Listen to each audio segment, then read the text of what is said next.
Usually the conversation around here is about football. Today, the topic is gas for one of the sponsors, specifically Mobile Supreme Plus Premium Gasoline. Let's start with the fact that Mobile Supreme Plus Premium is amazing. It keeps engines 3 times cleaner, so engines perform better for better gas mileage. Just ask motorsports legend Shirley Cha-Cha Muldowney. She raced top fuel dragsters in the 70s, so she knows a thing or two about gasoline. She also knows a thing or two about the 70s, so if there are any questions about leisure suits, vinyl, or fondue, fire away. One might wonder why they call her Cha-Cha. Like, is it a family name or a marketing ploy? Or maybe she thought it sounded cool. It's very curious. Getting back to fuel, Shirley and the team highly recommend Mobile Supreme Plus Premium Gas because it keeps engines 3 times cleaner for better performance and gas mileage. By the way, Cha-Cha Muldowney, she drove a pink car. Mobile. Legendary. 3 times cleaner compared to Mobile regular gas and port fuel injected engines. Actual results may vary. Visit mobilefuels.com for details.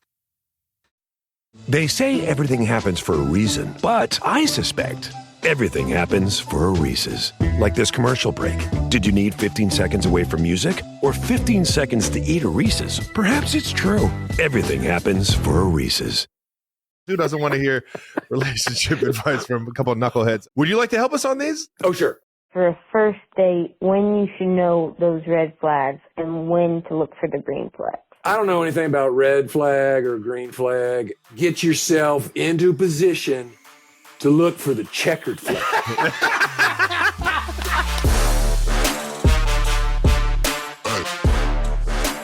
Welcome back to New Heights, ladies and gentlemen, a Wondery show produced by Wave Sports and Entertainment and brought to you by American Express. We're your hosts. I'm Travis Kelsey, my big brother Jason Kelsey out of Cleveland Heights, Ohio.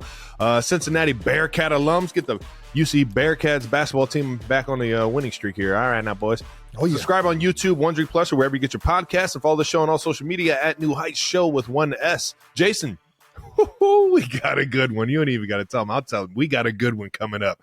But tell them what we got coming up. That we do. We've got a great guest before the playoffs get started. Why don't we take a look right here? Our guest today from the University of Southern California, winner of 6 Primetime Emmy Awards, 2 ESPYs, an MTV Award, Movie Award, Best Kiss winner, and the winner of the Mark Twain Prize for Comedy.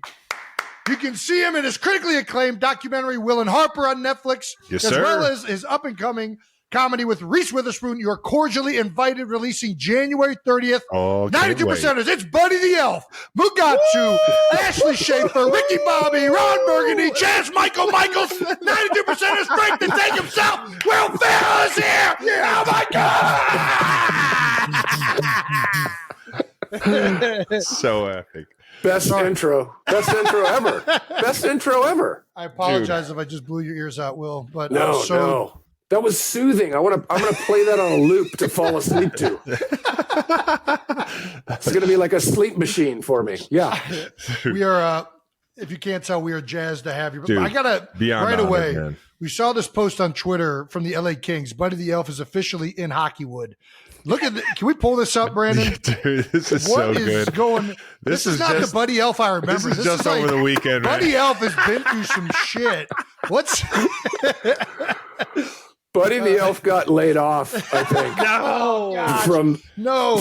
From the North Pole. Santa not Taking a swig, smoking.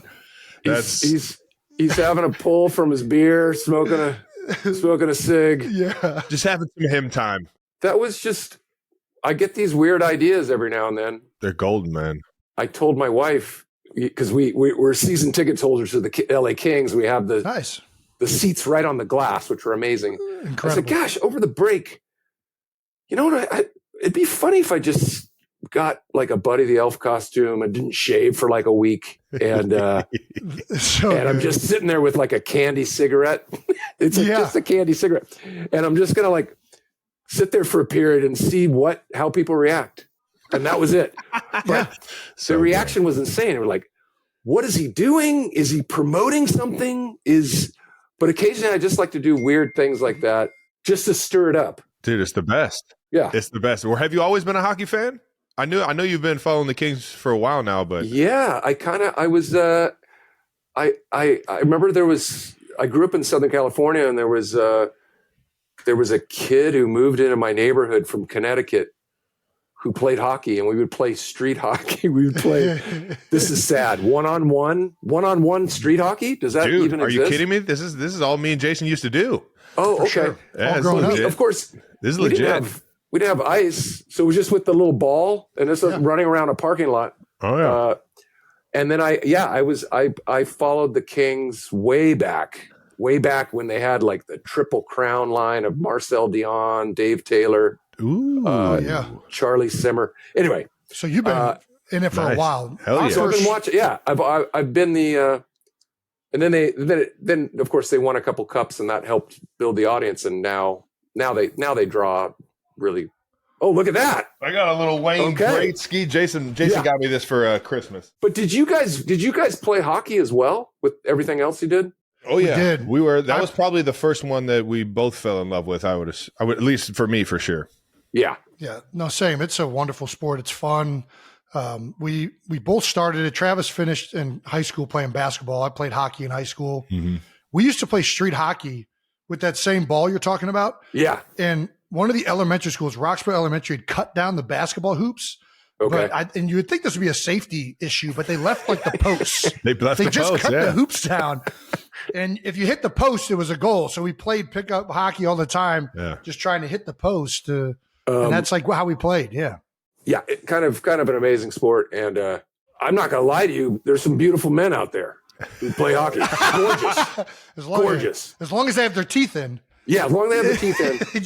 Don't take the dentures out. But that was my latest kind of public stunt. While we're on the public stunts, we got to pull up the Shaq at the Staples. We got to pull that one up. This is an all-time classic. Oh my gosh! Look at that mustache. Yeah, that was another one. I had friends who gave me a Staples security guard outfit, and I snuck it into the building and then just pretended to be one of the security guys. So wait, that was not the Staples. So Staples was not a part of that one either. They had no idea, and I was afraid. I snuck it in because I was afraid they would stop me and go, "Where'd you get that uniform? That's contraband. Come with us." This is the best, dude. Oh, that's amazing. So I just stood on the set. Yeah, it turns out the other security guys, they were like, "Dude, I love it. Just don't stand on the court. But you're good with us. You're good with us." And then I look down, and Shaq happens to be at the game. Unbeknownst, I just pick a random game, and I look down, and there's Shaq in the corner. He's rolling. He's laughing. So I stand up a couple times in between the breaks, and then I'm like, what else do I do with this? I don't know. And then someone taps me on the shoulder and says, during the next break, Shaq's ready to leave the game. Do you want to throw him out? You want to throw him out of the game? So he gave me the idea. He goes, yeah, just come over. And then I escorted him out. That is brilliant. The Diesel. And then we had the biggest laugh. And that is so good. I was like, I go, Shaq, do you know how extraordinary that is that you're allowing me to throw you out of an NBA basketball game? He was like, are you kidding me? That is so. And then it was so funny. I found out from one of the heads of the security that he goes, hey, I have to tell you, everyone appreciated the shout out. All the security people appreciate the shout out. And I was like, oh, that's what I was going for. Yeah. Actually, I was kind of making fun of you guys, but no, it was a shout out. It was a shout out for sure. That is so fucking gold, man. You've done a lot of these. So I got to know, I've been just so curious about this. When did you become a DJ? The video of you DJing at the frat party might be one of my favorite. You've now inspired me to want to become a DJ and do exactly what you made. That shit look so fucking fun. I don't know if you want a real peek behind the curtain or not, but I don't know how to DJ. I was just all set up by my son, and he was like, Dad, can you come? It's parents' weekend. Can you come by the fraternity house? And I'll just set it up, and you just have to twist knobs and pretend like to push buttons. Yeah. So I just acted the part, but I do not. No, look at that's insane. That's insane. I still forget that people have cameras attached to their phones. I don't know if you guys ever feel that way, but I'm like, I still sometimes. I'm like, that's so good. The fact that you could just turn that switch off, though, man, not care about it. That's the best. That's the best part. Because I sent that to everybody that I knew. I showed up for 15 minutes, and then I went to the football game. I didn't think twice about it, and then Monday it like blows up, and I'm thinking, what? Wait, what? Oh, right. All these kids were filming it. Anyway, so good. It's fun to just kind of. I just love kind of doing those kind of out of the box things just to mingle with people and well, we love when you do it too, big dog. Yeah, for sure. Yeah, thank you. Let's get into your athletic career, Jason. Why don't you hit him with it? You were an athlete growing up, kicker in high school. Yes. Oh yes. So were you were a kicker in high school? Did you ever try to play any other position, or were you always like, I'm going for the kicker? Well, let's just say freshman year at University High School in Irvine, California, I dominated. Okay. Yeah, baby. Starting free safety and wide receiver. Both two-way player. Two-way player. Football guy right here. Co-MVP of the football team. Oh my god. Okay. Basketball, freshman player of the year, freshman basketball. Okay. Then I played baseball. And it was downhill from there. I was 6'1.5" as like a freshman. So you had some height advantage. And then I think I by the time I graduated, I was 6'3", so I only grew 1.5 inches more over the next couple years. But yeah, I'd never played football, and I played a lot of soccer, and I also was doing the kicking, and then I got called up to. I made varsity as a sophomore as a kicker. Okay. They wanted me to play safety too, but I was like, you guys, I weigh 145 pounds. I pay 150 and I'm not. Oh my gosh. Something about, I never come. Let's just say no one was looking at me for proper tackling form. Yeah, sure. Yeah. Something just about submarine, go low. Shit. Boom. Something about getting your head in there. I'd end up like, my approach looked really good. And then I'd roll to the side and face mask you. I played defense one fucking time, and it was safety. And I saw a guy running at me looking like freaking Eddie George, and I made a business decision. That's what I did. I made a business decision to not go in with the head, the hands, the proper technique, and just going. I went slide tackle. I would set up the right way. You're like, oh, Ferrell's gonna jack someone, and then I would go, no, that's okay. So yeah, I was like, you know what? I'll just kick. I'll just kick. And I was really hoping actually to be a college kicker. We were a horrible football program. I think we were 8-1 my senior year. I could relate. But I was getting those, I was getting those little form letters from, University of Oregon, New Mexico State. New Mexico State. What was your longest field goal? Do you remember? 45 in a game. Nice. In high school, that's big time. 50 in practice. Okay.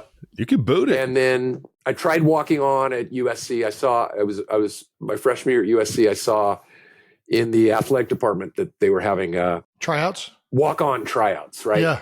But it was in the fall, so obviously the team is already set. So I'm like, why not? I showed up, and we weren't allowed to kick on the field that actually had the field goals. It was just a big open, and I was like really accurate, but I wouldn't say I was, could boom it. So I think I did like 5 kickoffs, and then the guy just blew the whistle. Was like, okay, bring it in. We're good. And he was like, okay, huddle up. I'm the special teams coach. We're pretty good. We're pretty good with our kicking situation right now. But if any of you guys want to play scout team, running back or scout, and I was like, no, I've heard about scout team. You don't want to do that. Yeah, no, not in college. In college, that's when it's no fun. So that was the extent of my my college athletic career. It sounds like you kind of wanted to be an announcer while in college. Yeah, USC had this sports information program. I was it's funny. I always wanted to get into comedy, but I kind of grew up in the entertainment industry. My dad's a musician. Okay. Nice. and had played at, in the best of places and in the worst of places. He's a piano player and super talented. And I just saw how unstable the entertainment business is. Sure. He would have a job at a nightclub for 6 months to a year. And they'd be like, well, that's over. I'm like, what happened? He's like, nothing.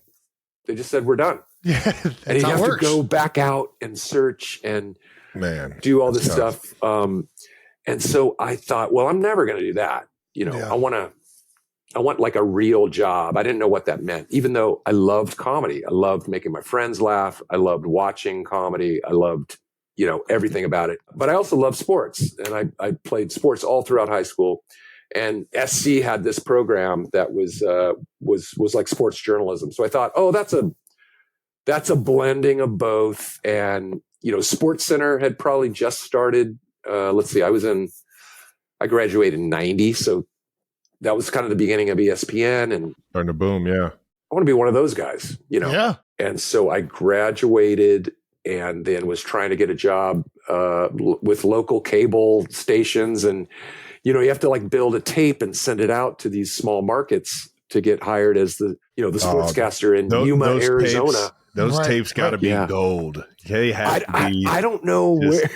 They have to be gold, dude. I should have held on to them. But at the same time, I thought, you know what? This itch is not going away. I better scratch it about the comedy thing. So at the same time, I started doing classes at this improv theater in Los Angeles called the Groundlings, where I had seen tons of people had gone on to sitcoms, to Saturday Night Live, to film and television performers, writers, directors, everything. I thought, oh, they had a school I could kind of take all these classes at. And so I kind of was doing both at the same time. And I kind of found my, you got to, as you guys probably know, you got to find your community. You got to find your support group. And that place in LA, the Groundlings Theater, was where I felt safe enough to kind of go for it. Heck yeah. And I was there for 3 years. And then that spring of 95 was when SNL was doing like a nationwide search for a brand new cast, because they knew they were going to let go. It was going to be the last year for like Farley and Sandler and Dana Carvey and that whole group. Man. So yeah, happened to be at the right place at the right time when they came and watched one of our shows and went through the audition process. And then, the audition process, dude. Yeah. We've all seen the audition video. It is the most brilliant. The cat toy on the ground. How does that even? How do you know that that's going to be the one that gets you the job? Like, what the fuck? Well, here's the thing, Travis, it doesn't make any sense in my mind. You've hosted the show, right? You've stood on that spot where you deliver the monologue. Yeah. And your heart is pounding in your chest, right? Yes. And yes. But you're in front of a full audience that's supportive and there, and they want to see you have fun. Want us to, yeah. I'm on the ground in that studio playing around like a cat.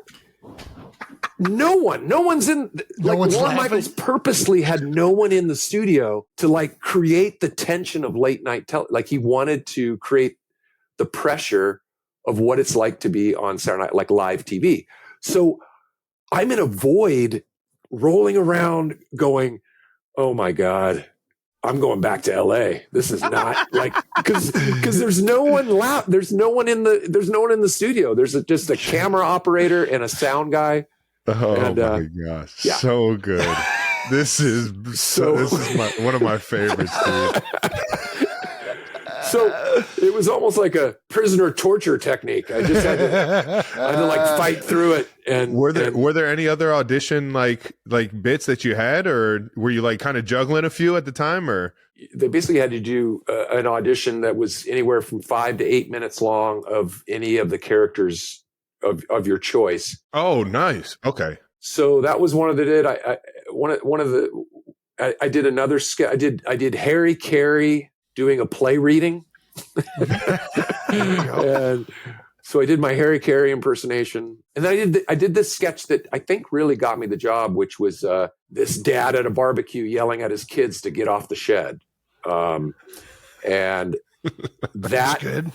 piece I auditioned with later became the sketch that I did in my very first show.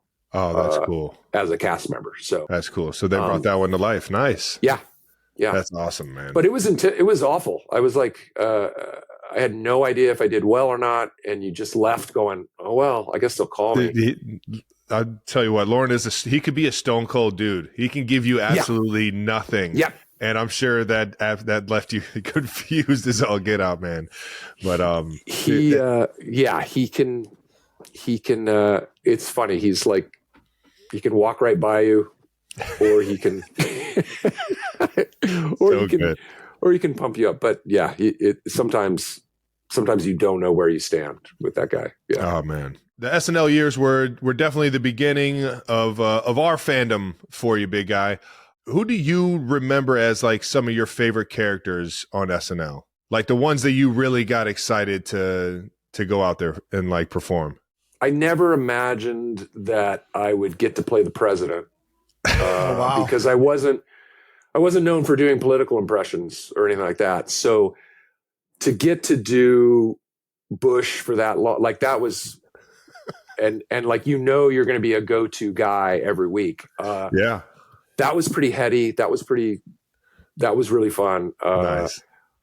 I loved, I think about like doing the cheerleaders with Sherry O'Terry, sketches I got to do with Molly Shannon on a gas tire. We used to do this Bobby and Marty sketch where we were like middle school music teachers who would perform and the kids would hate them. And the Robert Goulet sketches were really fun. Man, Neil Diamond, and Harry Carey. I got to do Harry Carey to an audience that maybe didn't know. It was fun because people who knew Harry Carey from the Cubs as an announcer obviously knew who he was, but then other people would go, "I love that mad scientist character you do with the crazy white hair." And I was like, "Well, no, he's a real person." And they're like, "Oh, okay, well, whatever. It doesn't matter." I think it's so funny. I had a great 7 years on the show, and I just I'm so lucky to look back and there was probably I had fun like every single week doing that show. Man, yeah. 7 years is a crazy run, man. You obviously 7 years on the show as a cast member, but you're a member of the SNL 5-Timers Club as well. What's the difference between hosting it and being a cast member, or what's the biggest difference? Yeah, I think honestly, I preferred being a cast member because when you host, you all of a sudden, it was much easier to be a cast member and have your sketch get cut and be kind of shake your fist, like, but when you're on the other side and you're having a hand in like, oh, I don't want to choose between, that's tough. Right? I mean, you've been in that room. Yeah. And you probably had some choices where you had 2 or 3 funny things that could only go in the one slot. Because there is a lot of thinking that goes into that show.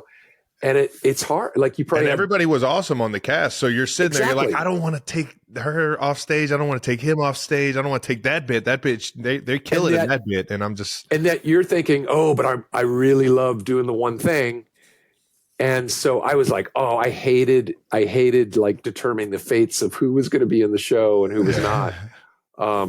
Also too, you realize like the times I've come back to host, that thing is like a track meet. You forget it is a machine. It is a well-oiled machine. Physical shape you're in, comedy shape you're in. And I all of a sudden felt like I was in an NBA basketball game and the ball just kept hitting me in the face. Like the last time I came to host, and I remember sitting with Lauren at the after party, and I was like, God, man, Lauren, I can't believe I used to do the show, like not even think twice about doing the show every week. And he was like, I thought he was going to give me the, attaboy, like, you were great. You were wonderful. He was like, no, it's a young man's game. Like, He didn't give me anything. I'm like, was I that bad? I was like, oh, no. But no, it's a young man's game. I'm like, geez, all right. Well. It all rolls fast though, man. It happens so fast, and man, I was the luckiest guy in the world to even get a chance to do it, knowing how big of a fan I was of it, and how big of a opportunity it is. Jason, you're next. Oh, yeah, Jason, he's been I'm on trying the list. my own thing. I've listened. I was up there able to watch Travis host, and and we've talked about it before, but it's just so impressive the amount of people that are involved in that thing and how it all happens. And I couldn't imagine the hosting itself, like, and watching, because I think I got there maybe Thursday, Trav. So I got to watch a little bit of that process of learning it every day, and I was just blown away, absolutely blown away. It's a real piece of living history in terms of television and in terms of like American comedy, because it's when you're sitting at home and you just DVR it or turn it on at 11:30, you have no idea during those commercial breaks that there's 100 people running around moving those sets, and right, dude, it absolutely it is such a. I mean, I hope they never cancel that show, because I don't think they'll ever do that type of show ever again. No, it's an art form the way they put on that show, and it's surprisingly fun. It is surprisingly funny with how many things that can go wrong, and the fact that they write it in a week.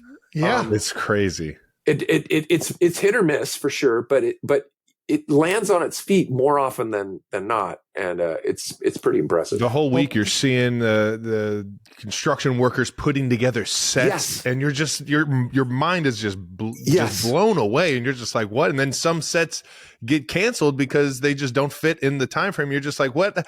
How do you do this week in, week out? And it just blows my mind. And you really have to have so fun to be a part of it. You have to have thick skin as a cast member, because I remember when I was my first year on the show, Kevin Nealon, who I was a big fan of, Kevin Nealon came back to kind of see a show and say hi to us. And it was towards the end of my first year on the show, and he was like, "You're really funny, like, great job." And I was like, "Thanks, man." And he was like, "Let me give you some advice. Like, you don't have to score every week. Just keep that in mind. It's like, if you can look back on a season and count on you, like, if you've done 10 funny things, then you've had a good year." And wow. So it took the pressure off of like having to have a great show every week. It's like hitting 300 in baseball. If you hit 300, you're going to be in the Hall of Fame. And if you could hit, well, 30% might be a little low, but if you could be funny 50% of the time, that's a good batting average. Yeah. So I took that to heart, but yeah. Let me ask you this, because I'm doing this late night thing on ESPN. I just started it, and we're trying to incorporate some scripted bits and some funny like, I guess, what do you think is the biggest thing to performing a sketch or comedy live that you would tell anybody who's just starting out into that world? Because quite frankly, I've never done anything like this where there's like a live audience and you're trying to do this while it's being recorded. Yeah. Forgive me if this is a loaded question, but I'd be remiss if I didn't ask you pointedly if there's anything that you can like fast track my ability to be funny on. No, you're screwed, man. Sounds like you got to figure it out, bud. Yeah. No, the thing that I always lived by is because, I was like, look, I'm going to watch people perform who I think I'm funnier than. I'm also going to watch people who are way funnier than me. Yeah. And I'm going to have to be okay with that. But the one thing no one will ever beat me at is how hard I commit to something. Sure. You've got to commit sketch-wise to whatever the premise is. Yeah. And just go for it. And if you lock in that way, all the apprehension will just melt away. And then the audience will be on your side too, because they'll just be like, He's going for it. Dude, this makes exactly. And hopefully it's a funny premise to begin with. But even if it's not, they'll just be like, God, Jason is going for it. I'm on his side. And that's all you need to worry about. That's brilliant. And to not, because I've seen people, you can't have 1 foot in and 1 foot out, because then the audience doesn't believe your intention. Absolutely. And so that's just the main thing. Dude, awesome. You send it better than anybody, man. Before we get out of this SNL bit, we asked Bill Murray this question, and he said Ray Charles. But who is the one SNL host that just blew your socks off? Like, man, I did not expect this person to be this damn good or this funny or this awesome. That you maybe when you were a cast member. Just so you know, we asked Bill Murray this, and he said it was Ray Charles. Because he was amazed at how well he remembered all of his lines. Oh my God. And didn't have to use any cue cards. Yeah. I remember Jackie Chan hosted with us. What? And he didn't read English. Yeah. So he couldn't use the cue cards. So he had to do the whole thing there memorized. We go. Jackie Chan. Sort of thing. Yeah. And he was on fire. But I think there are like varying degrees. I remember one of our best hosts was Derek Jeter. Yeah. Nice. He just committed to everything, regardless of how stupid we put him. And also that's how I met Shaq for the first time. He came on and did, I think it was Kelsey Grammer was the host, but they said, hey, Shaq's in town. He wants to do some sketches. He destroyed. He was so funny and natural to the point where one of his sketches got cut because he had a funnier show than the host. And he had to reel it back. He had to reel it back because we wrote this sketch where all the cast members were picking on me and making me cry. And Shaq came up. He's like, what's going on? And I'm like, Shaq, everyone's making fun of me. And he's like, come with me, Will. And we walked to home base there, and he picked me up in his arms, and we proceeded to sing a duet called No One's Gonna Hurt My Little Man. And it was Shaq cradling me. And we did this but that got cut, and it like destroyed. Oh my gosh. But then I swear there was it was a lot of times it was actors that you like Steve Buscemi. Oh, nice. Insanely good. I remember a lot of times dramatic actors who were so excited to. You didn't always see him in the comedy world. Yeah. Exactly. And they, that thing of like, they would just commit to the premise. They weren't even trying to be funny. And they subsequently got twice as many laughs. Yeah. I love it. But That's amazing. Well, you just referenced Billy Bob Thornton and made me think of that Bad Elf at the top of the show. Maybe there's a Bad Elf, Bad Santa remake coming down the line. Combo. Yeah. Maybe, yeah. A lot of people will be distraught by that combination. But maybe that's why we need to do it. Yeah, exactly. By the way, speaking of football, I got to bring something up. All right. I happen to be watching during the holiday break, Travis, you guys, the Pittsburgh game. Oh, yeah. Wow. Yeah. And when you scored, did you just have one touchdown, or did you have two? I just had one. I just had the one. Yeah. And the dunk? You went to go dunk the football. You missed the dunk. I did not dunk it. I did not dunk it. You missed it. You hit the rim. And I remember thinking, oh, I want to bring that up. I know I'm going to be talking to you guys. I'm like, God, Travis, he doesn't have the same hops. He missed the dunk. I don't have the ups anymore. I used to. Just kind of hit the bar and just spilled over. Right. But you still try to celebrate like I just dunked it. I was like, no. I gave him my best Tony Gonzalez. He was known for dunking, right. And I had just eclipsed his touchdown record. Yeah, maybe finger roll next time. Right. I should have. What I did was you remember when you first started trying to dunk and you would just go up and smack the backboard. That's kind of what I was doing right there. It wasn't a full dunk. All right. Maybe if I get it earlier in the game, I might be able to the explosive. I have been thinking about that since that moment. I've literally been stewing on that.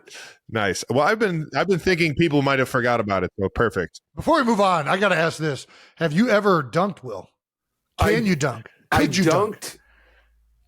I remember having like a breakaway, and I was like, I'm going to dunk this. And the ball slipped out of my hand. I got right here. I got like rim. Yeah. And then the ball just fired off the backboard. And coach was like, what was that? And I was like, you told me, try to dunk it if I have a break. He's like, okay.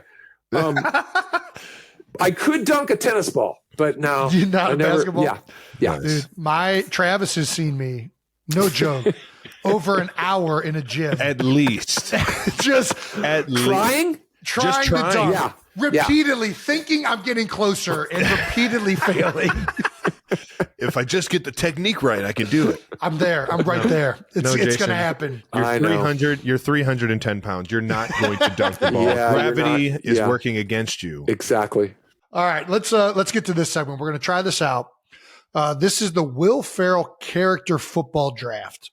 Oh, all right. Okay. So we're going to try and attempt to draft a football team with your characters. We're going to have you do this. We got round one. We're going to do quarterback. So if we're picking a Will Ferrell character, what character would be the quarterback of this football team? I think the quarterback, not that he would necessarily, not that necessarily he'd be good, but he'd be very commanding, would be Ron Burgundy. Yeah. Yes. You know it. Yeah. You know Ron's, he's commanding. He's commanding. He'd get the plays wrong. Yep. He'd call the wrong cadences. Yeah, he'd mess up constantly, but he'd blame someone else. Yeah. And it'd be a fun ride. We got double wing right, Dorothy Mantooth on two. Dorothy Mantooth on two. Exactly. Baxter left. So good. Go right, swordfish. Ron, that's not a play. Yes, it is. Yeah. Let's run it. Yeah. It is now. Yeah. It is now. Gosh. Second round, we're going running back. Who you got for running back? Running back would I'm going to say Frank the Tank from Old School. The Tank. Dude, he's breaking some tackles. You know because he's got that name, the Tank. He's going to break some tackles. He's also going to be inebriated enough to where he won't feel any pain. That was my next question. Is he inebriated in this? Yeah, he's definitely. He's definitely. He's going to be streaking all night if you give him some beers. Well, yeah, he may try to take a couple plays fully naked. Yeah. Then nobody wants to tackle him. Right. Man, he just great strategy, Frank. He's untouched into the end zone. Oh, so good. All right, round three. Wide receiver. Maybe because he's kind of, I think he's I would say very flexible and lithe. The word lithe. I'd say Buddy the Elf. Buddy the Elf. Nice. I could have swore you were going to go Chaz Michaels, like jumping up. Oh, okay. Leaping over the middle beautifully. Very graceful. Chaz Michaels. Okay, graceful. That's a better. I like Buddy the Elf. That's a better call. That's a better call. Buddy the Elf, just the happiest disposition ever. Wide receivers eat a lot of candy too. Yeah, they do. Skittles. Yeah. I'm telling you. Round four, who's a coach? Coach would, because I think he probably did. I'd say Jackie Moon from Semi-Pro. Oh, yeah. He was a coach. Because he was a player coach. Oh, yeah. Yeah, that's a good one. He was he had to run it all. Perfect. And he knows how to manage people. Owner. Where are we thinking? Round five, owner. Who's the owner of this football team? I don't know if he's the right owner, but I just haven't. I forgot to throw him in, but let's just say Ricky Bobby's the owner. Dude, it's an electric you one. already know. That'd be the best. He's running the show, dude. That'd be the best Hail Mary. Our baby who art in heaven. Yes, he would lead the team in the baby Jesus prayer before every game, whether they wanted to or not. Sweet baby Jesus. Yeah. No, Ricky Bobby, he'd be a good owner. He's got like kind of a little Jerry Jones in him, probably. I can see that. Yeah, I can see that for sure. My pals. Yeah. They're definitely friends. Yeah. How about? Have you seen the clip of Jerry Jones with the chops? He's acting now. He's in a TV show. No. Yeah, Jerry Jones I was actually pretty surprised. I was like, man, he's speaking kind of better than he has in the interviews he gets. Wait, what show is he in? This is a good question. I don't know. I only came across it. Landman with Billy Bob Thornton. Oh, Landman. Yeah, so you definitely have to just peek one at of those Paramount Plus shows. You know it. I actually watch some soccer on Paramount Plus. The old football, huh? What you got a premier team that you root for? Or? I don't really, but I'm part of a small part of the ownership group of Leeds United, which is the second division. Yeah. Nice. Very cool. And so I've been out to one of their matches, which was awesome. And so I'll keep tabs on them. Heck yeah. I see you at a lot of sporting events. Is that like your kind of like your hobby? You just love to get some live action sports? No, a little bit pathetic, right? I'm like living through you when I see you at there. I'm like, dude, I want to do what Will's doing. I've got way too many tickets. Let alone the baseball bit you did where you played at all the teams and everything. Yeah. No, we have, because we're part of the LAFC soccer team out here in LA, which is MLS. We're part of that ownership group too. So we go to those games. Nice. I have tickets to the Lakers every now and then, the Kings, USC football. And somehow in the year that they won the World Series, I went to 0 Dodger games. No way. Somehow. No the one year I should have gone. Yeah. Or no, I went to one. To one. No way. I know. We go to a lot of sports, but I mean, I sports is a huge part of my life. It was kind of the way, and I know you guys can relate to this. It was the way I was able to make friends. It was the way, I loved playing team sports. Yeah. I mean, maybe it's something where athletes just want to do comedy and comedians just want to go to sports. Because I went to a UCB out in LA. I went to Outright Citizens Brigade. Yeah. It was so much fun. It is amazing watching people in improv just take something from nothing and make something funny instantaneously. It is so impressive. They're an incredible group. UCB is one of the best. Right on. We have an idea here for this next bit. Trav, do you want to explain it? Yeah, we got relationship advice voicemail. So something we do on the show is answer voicemails from our fans, and we've asked them to call in asking for relationship advice, because who doesn't want to hear relationship advice from a couple of knuckleheads? Would you like to help us on these? Will, oh, sure. You want to jump in? Let's do it, man. Here's the thing. You could answer some of these questions as one of your characters, maybe. Okay. Sure. Nice. Yes. Oh, I'm so excited. Brandon. Uh-oh, Brandon. Hey, Travis. Hey, Jason. Big Chiefs fan. Three-peat coming. Just wanted to know your advice for a first date, when you should know those red flags and when to look for the green flags. Go Chiefs. Red flags, green flags. When to look for the red flags, when to look for the green flags. Let's see. Ricky Bobby would say, look, I don't know anything about red flag or green flag. You just gotta get yourself into a position to look for the checkered flag. Because, I mean, there's only one thing you need to worry about. Because, I mean, if you ain't first, you're last. And, yeah, baby. I would just tell that young lady to look for the checkered flag.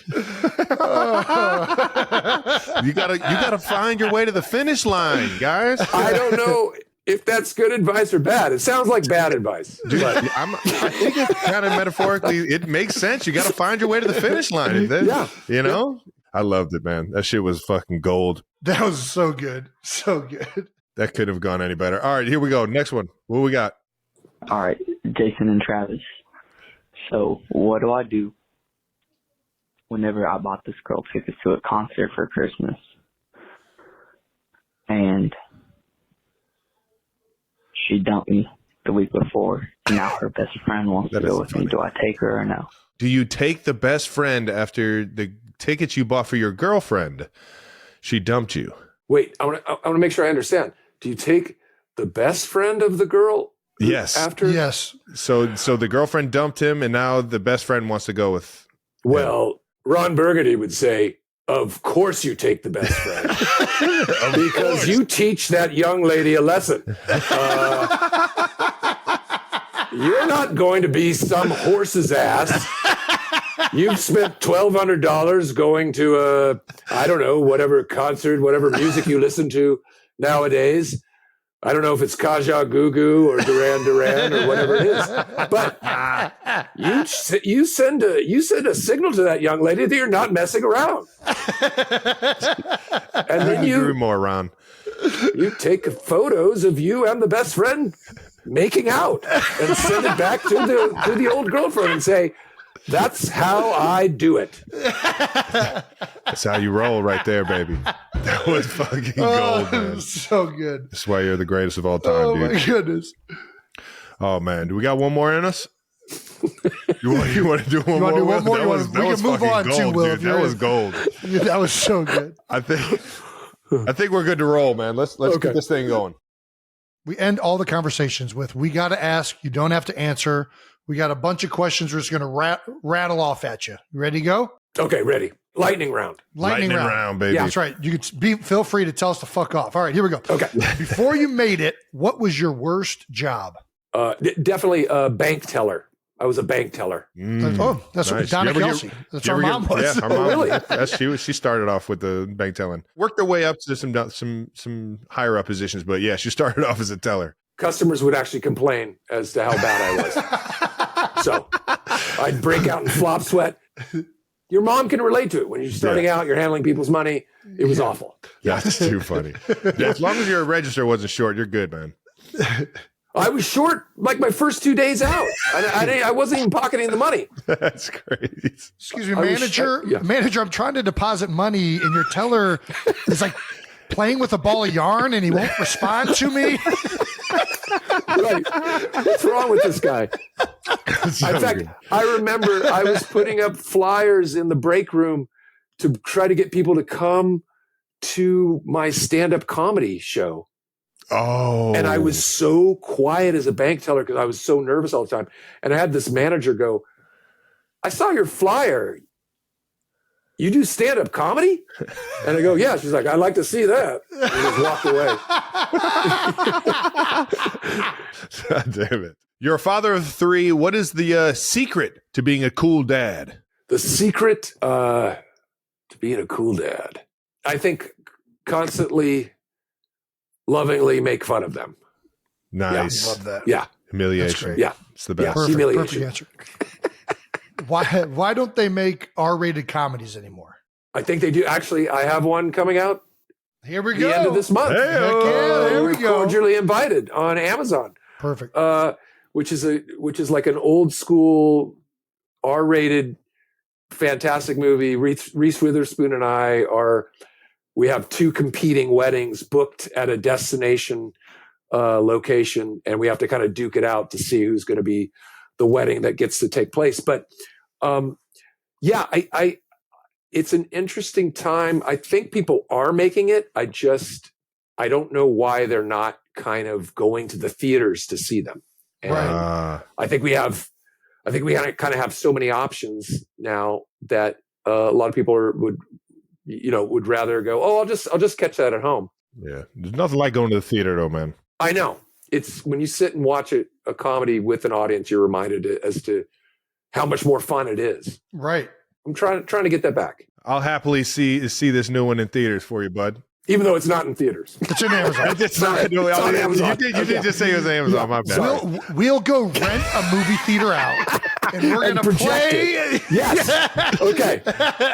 I'm calling great. everyone in the neighborhood. They're coming over. We're gonna. You're cordially invited to watch Cordially Invited at the movie theater with us.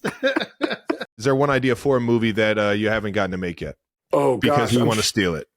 Yeah, you know what? I'm gonna pass on that because I'm afraid you guys will steal it. No. We wouldn't do something Yeah. like that. No, I don't trust you guys. I don't trust you. No, I don't know. I'm trying to think if there's anything. It's funny. Ideas usually pop into my head in the most random way. But no, I don't have an exciting answer for that. Sorry.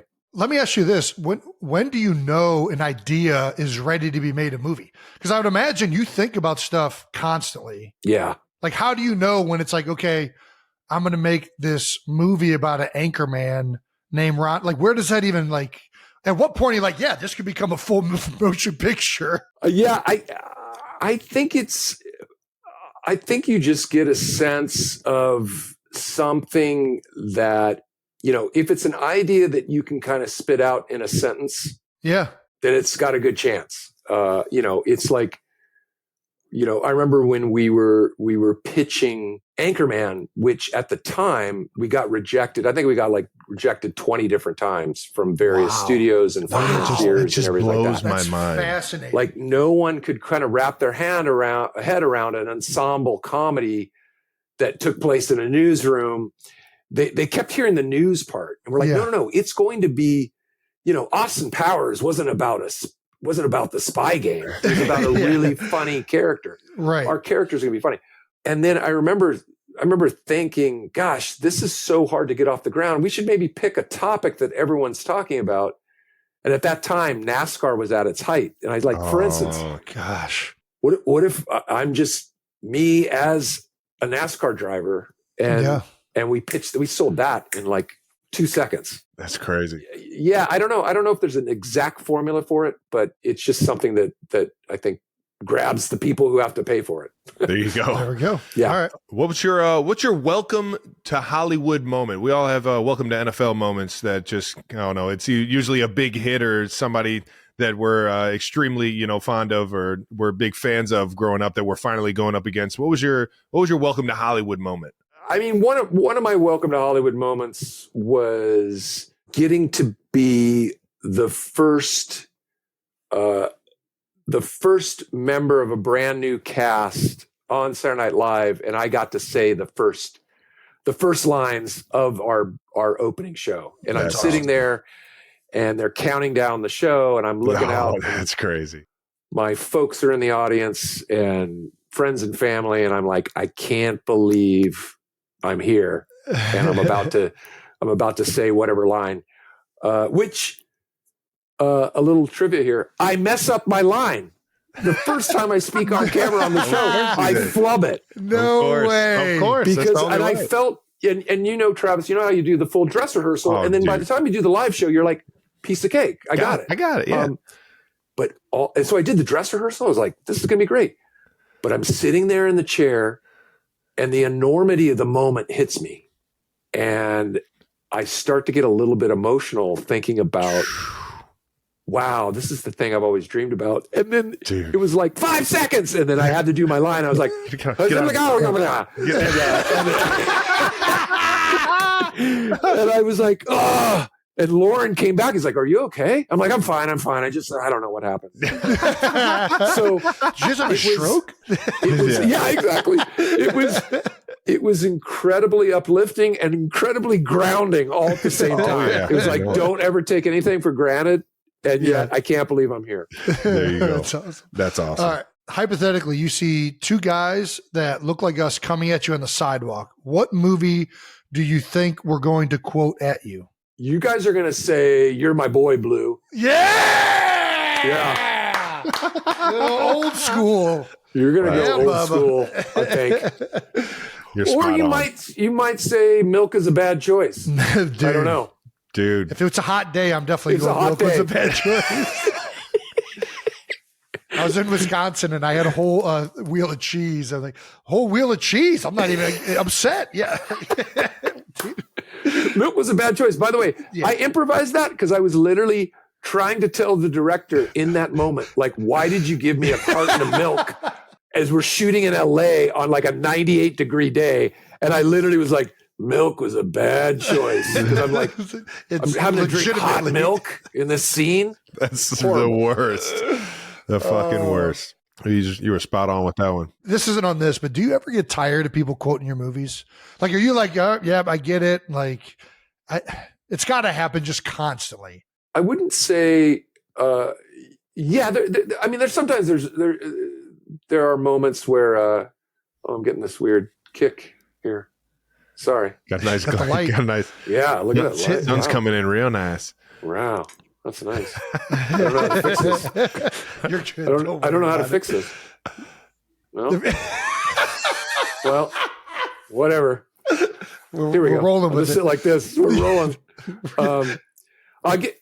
Sometimes someone yells something and you're just like, so good. You're like, oh yeah. Thank you. Yeah, I did. Yeah, I said that. And most of the time, it's fantastic. But then there's about 20% of the time where I don't pick up the cue. Oh wow! And I mean, it's a lot of fucking classics that you've been in, so I get it. Someone yelled at me, "Why are you so sweaty?" And I go, "Oh, because I was just on a bike ride." She's like, "No, from Step Brothers." After the drum set, why are you so sweaty? You're supposed to say because I was watching Cops. Yeah. Like, oh right, sorry. And she got so pissed and walked away. Yeah. That's fucking hilarious. So ruined it for me. I've ruined it. So I do ruin it for a lot of people because I don't pick up my cue. That's funny as shit. Yeah. Oh, that's so good. What's your comedy Mount Rushmore throughout your life? Who's your top 4 you're throwing on your Mount Rushmore? I'm gonna put Steve Martin. Nice. I'm gonna put. I'm probably gonna put Bill Murray up there. Yep. Legend. I'm gonna put Eddie Murphy. So good. And let's just say the original cast of Saturday Night Live. All of them. Nice. Yeah. Throw them all up there. That last one counts. Hell yeah. All right. I'll allow it. Yeah. That's great. That's awesome, man. Awesome list. I love that list. Do you have an actor you've wanted to work with that you haven't yet? Steven Seagal. Shut up. No. Oh, my God. Go ahead. That would be the funniest goddamn thing. I don't know Talk why. about doing something totally unexpected. No, that would be. Yeah, exactly. I don't know why I just pictured you dressed up with the slick back as Steven Seagal. I don't know why that's what popped in my head. Oh, my gosh. I don't even think we could track him down. I don't even know where he is on planet Earth these days. But yeah, wherever he's at. I mean, I'd love to do something weird with like an actor like Daniel Day-Lewis or something like that. Yeah. Just gets really enthralled and into it. And exactly. Try to get him to do like something weird. Yeah. That's fun. What about the best sporting event you've ever been to? Oh my gosh. I'm going to say 2. I'm going to say the Women's World Cup final at the Rose Bowl. Ooh. For women's soccer. Nice. Where they beat China. They finally won the women's world. It's the famous Brandy Chastain taking her top off. Yeah. Fuck yeah. That was incredible. And then I'll say, even though my team lost the game, the national championship game, again at the Rose Bowl, USC Texas. 2005. Yeah.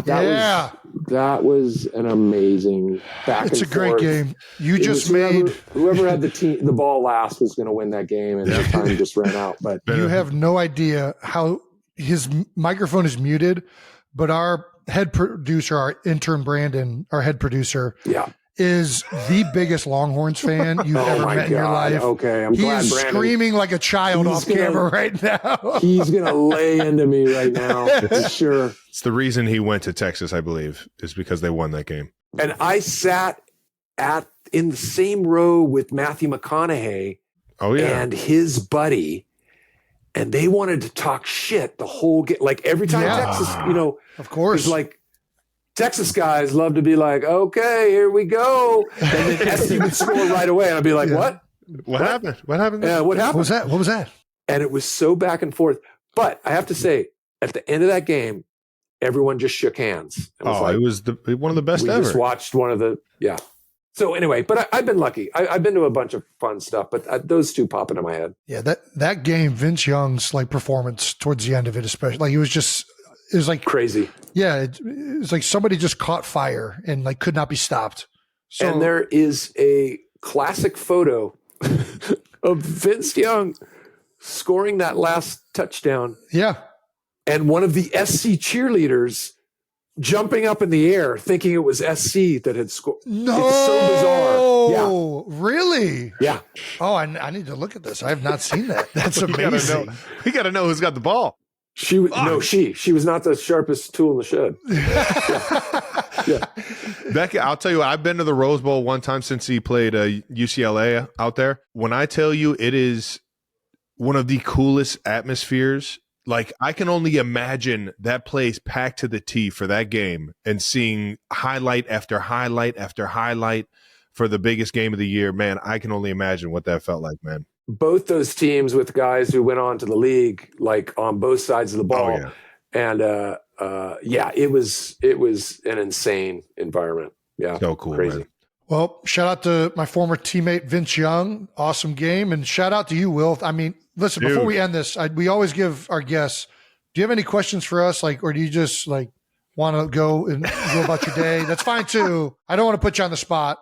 Let's see. What time is it? You got the sun hunting you down over there. Yeah. I know. I'm trying to help your producers out here by not getting blasted by the sun. I do have a question for you guys. How do you compare getting to do things like this? Like obviously you're living out, you got to be pro athletes, this thing you dreamed about your whole life. Oh yeah. Now getting to do this other side of stuff. Is it as much fun? Is it more fun? Is it a different kind of fun? Yeah, I'll take a hack at this. So me and Jason, we started this thing because we just wanted to show our brotherhood and have fun catching up once a week. And it was a magical year where we both went to the Super Bowl and got to talk about both of our seasons throughout it. And in retrospect, after about 3 years, the coolest part is getting to interview guys like you and just getting to shoot the shit with you over the course of an hour and get to pick your brain on the profession that you're in and what got you there and things like that. Like that's all been so fascinating to me. And it kind of hit me like a blindside because I just got on here to have fun with my brother and now I get to do cool shit like this. So that's definitely the ups for me. That's awesome. I would say, like Travis said, being able to just talk to Trav once a week, we have a dedicated time. And before we did this, there'd be like months sometimes in the middle of a season, especially where you like fall by the wayside. So that combined with interviewing really successful, interesting people or friends is awesome. But I would say the other thing it's very similar, you know, when you get ready to play a sport, you practice and you work and you prepare, and then the game day happens and you get to express yourself as a player. And that's something very unique as an entertainer as well, where, you know, you work at it and you try to like, you know, think about how can I do things or what can I do that'll be interesting, or take a creative idea from scratch. Yep. And I don't know, bring it to life. And it all is like just really rewarding when that happens. Yeah. That, I think that's similar in terms of like getting out there. You know, you worked all off season. We've put in all these new plays. Let's go out there and see what it looks like. Yeah. And then you get blown out by 40 points. You're like, fuck, we're out of it, boys. Like, back to the drawing board. Well, but I think there's a lot of parallels between team sport and getting to do a lot of things in entertainment, because the same thing can happen. Like, I think that's why I love working on films. It's a team of people. It's a crew of people. I loved Saturday Night Live because of the ensemble, because it was like, we all like, if we all pull for each other, the whole show does well and we all do well. And same sort of thing. You work hard. You're working on something.